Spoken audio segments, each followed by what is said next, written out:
Hi guys, and welcome back to Faith-Filled Marriage. My name's Deborah and this is Erin, and today we're going to talk about how you can find your Christian spouse and also some of the pitfalls of when you're hunting.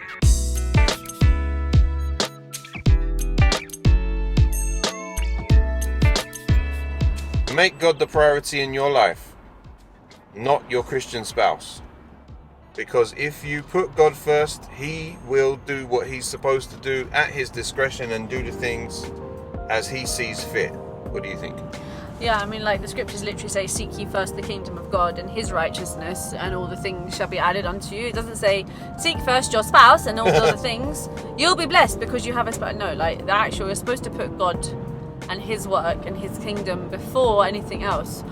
And that goes into the next point, is that you shouldn't church hop to find a spouse. Yeah, now This is actually something that I actually feel quite strongly about this, because Christians do that. They church hop not because they're dissatisfied or they don't agree with things in the church that they're currently attending, but rather for a spouse.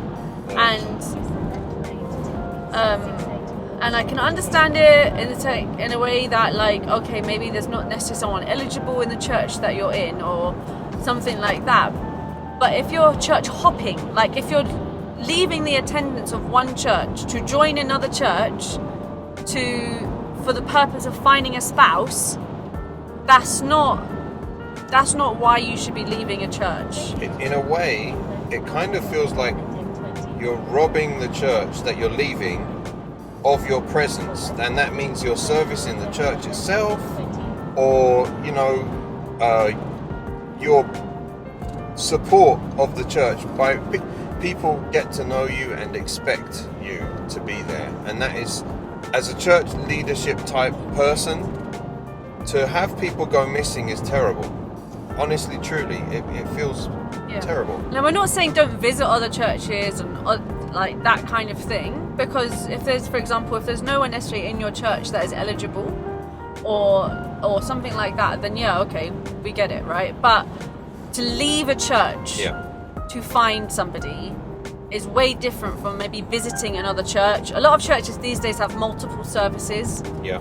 And I know with COVID and all that jazz, there's online church or whatever, but a lot of churches will have multiple services, and so there's always going to be an opportunity to go and visit another church. Or churches will have Bible studies, or they'll have prayer meetings, or they'll have events or whatever it is. But to leave a church to find a spouse, that's a dangerous game. That's really dangerous, because what happens if you find someone in the next church, but then actually when you start listening to their doctrine or something in that church, it's not something that you can align yourself with, but you've been church hopping and now this person is in that church. What are you going to do? Well, I mean, a nice phrase that I've heard before is tend to the part of the garden that you're in. And the truth is, if, like I said at point number 1, which is seek first the kingdom of God and, do the service, whatever it is that your hand finds to do. If God has a spouse in mind for you, then surely He will put someone alongside you in your service so that you get to know them, and then they become, an important part of your life, and then lo and behold, you could end up finding that they are the person for you. Yeah, I mean, I've heard and listened to other couples, and they've said, they really wanted a spouse, but it got to the point when they were struggling to find somebody, and they sort of just left it alone, and they just went on with serving God and with what they were told to do. And that is when it turns out in their service, the person who they were from a completely different country, and had they not put themselves to work, they would have never met that person in the first place. Sorry. No, you go. In our case, obviously I'm quite a lot older than my lovely wife. I thought that I was ready for her when I was 16. I thought that I was. That would have been very much illegal. Yeah, it wouldn't have been the right thing.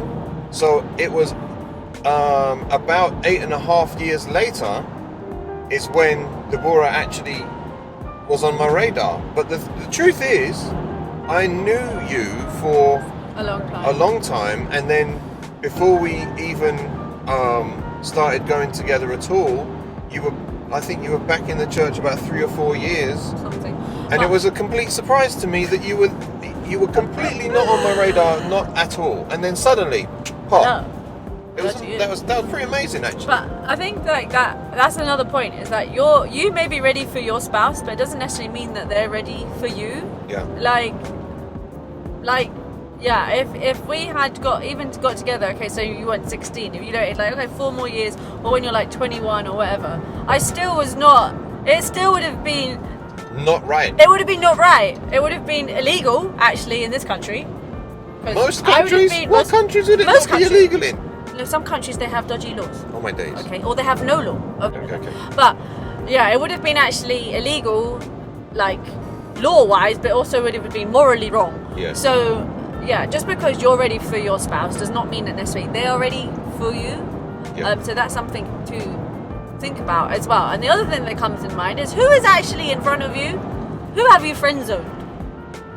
True. Because I mean, this has never happened to me because you're just that great, obviously. No. You were never friend zoned before me. I don't know if I was friend zoned. because like I said, well, yeah. The thing is, for me, let's be honest, ladies and gentlemen, I have been a young chap before I met Deborah, but I wasn't chasing girls because I knew that that was not something I should do. Now that doesn't mean that I'm morally. I don't think your personality allows. There you go. I was going to say it's not like I'm morally superior or anything like that.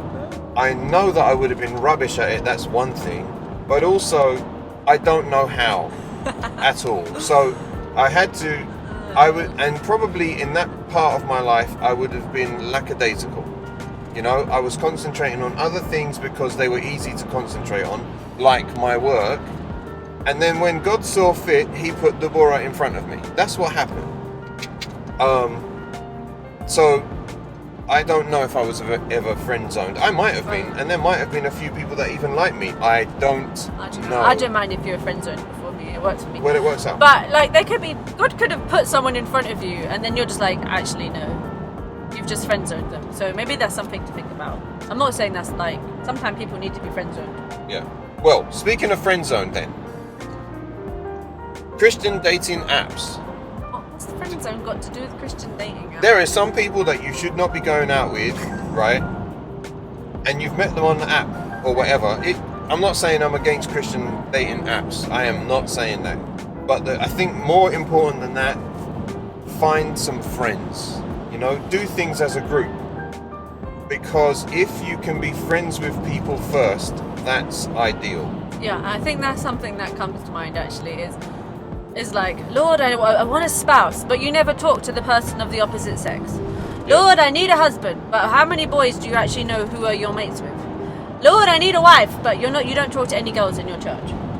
And that's the thing, isn't it? I'm not gonna marry someone who's too nervous to talk to me in the first place. Okay?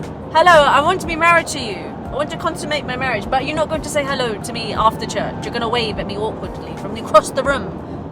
I mean, Okay? let's be honest. Sometimes these social interactions, they start off as awkward. Yeah. But also, sometimes it has to take practice. Yeah, That's the so truth. If you want to meet a spouse, if that's something that you love, you need to meet people. Your spouse is a person. You need to go and meet people. So back to Christian dating apps then, right? Yeah, they're a thing. They're a thing, and it would be really stupid of us to say, no, don't use them. Yeah, I'm not against them. I'm But not against them. with them, and let's say you're meeting lots of people, and that's good. You can make lots of friends. That's good. You've got to make sure that you hold yourself back a little bit, I think. I think the thing that comes to mind with Christian dating apps is the culture of normal, regular dating, which is you just jump. From person The perception to person. of dating apps is Yeah. that you can just jump from person to person to person. Yeah. Now, we're not saying at the same time that, oh, you've met the person and they're my husband, they're my future wife, and from the first day, like in your head, you're like planning your wedding or what are your children going to be called? Because let's be honest with ourselves. Christian girls in particular have a reputation of doing that, And all it is actually you just want to meet the person. So Yeah. there's nothing wrong with Christian dating apps. It's just you're not using them as a way to put yourself about. You're not using it. Christian Tinder should not, if it is a thing, it should not be a thing. But it is. You're not test driving the other person. You're not test driving. And this is important, that it's not just, it doesn't just get physical. No, it's an emotional investment also. Truly. Yeah, it is. Because, like, for example, as a comparison, if I am too emotionally invested in some other female that is not my wife, then really, have I cheated on her with my mind? Because there's a part of me that she doesn't have access to that's dangerous, I think. So, it's fully alright to make friends with people and whatnot, but not to test drive them and not to reveal all of your emotional investment in them too early. It's dangerous to do that. So this is why as well it's good to do things in groups. It really is. The problem as well is that the church has often made marriage as like the epitome of human existence. Right? Okay. Yeah. Jesus was not married. Was he not fully human? He was. Right? He was fully man, yet withal he is not married. Right? And so being married is not the epitome of human existence. Yes, it's a very nice part of human existence. It's a biblical way of having marital, it's like a biblical relationship, etc.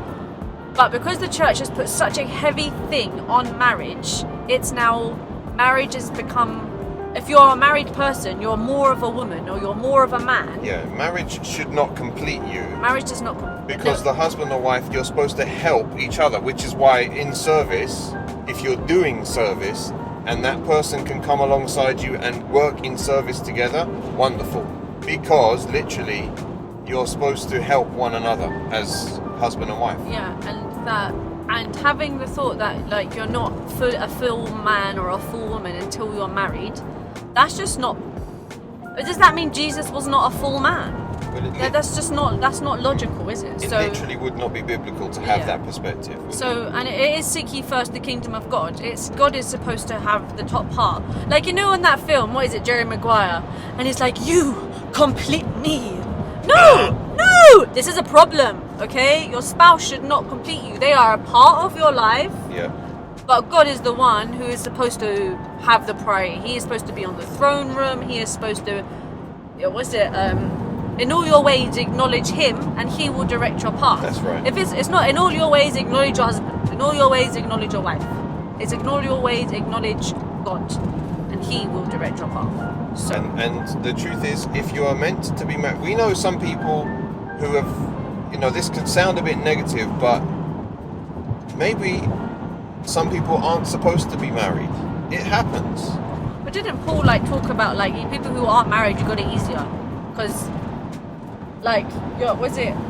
I'm not saying that my life is more difficult because of you. Thanks. But what I mean, that was a nice recovery there. No, nice recovery. What I mean is, it talks about he says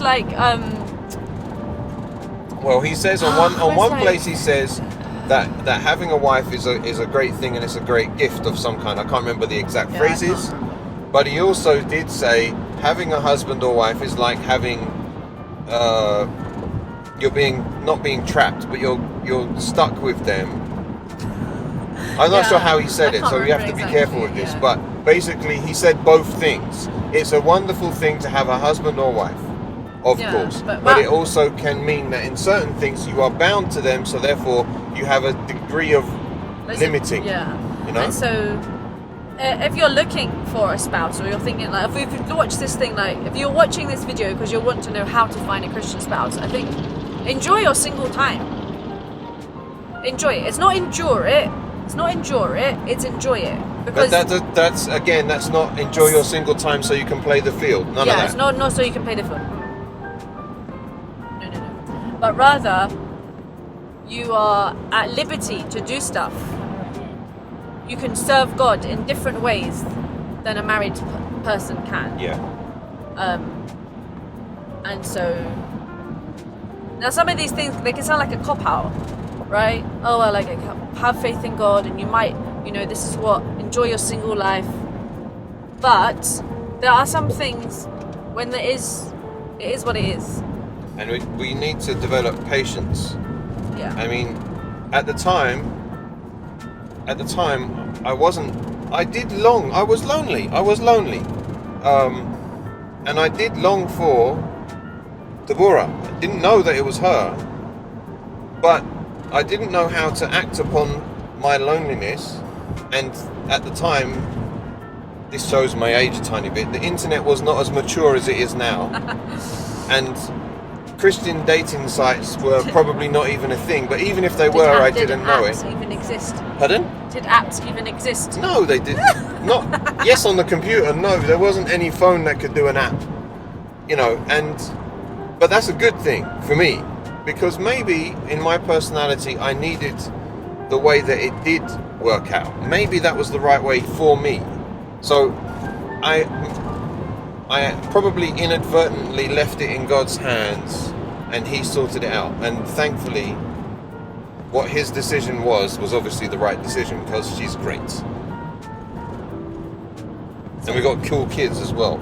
So. Which we have this big giant car for now. Yay! It's so big. Anyway, so guys, we hope this has been useful for you. Let us know in the comments is anything that you have found encouraging, and if you have found it encouraging or useful, go and smash that like button. Consider subscribing, and we will see you on the next video. Bye. Bye.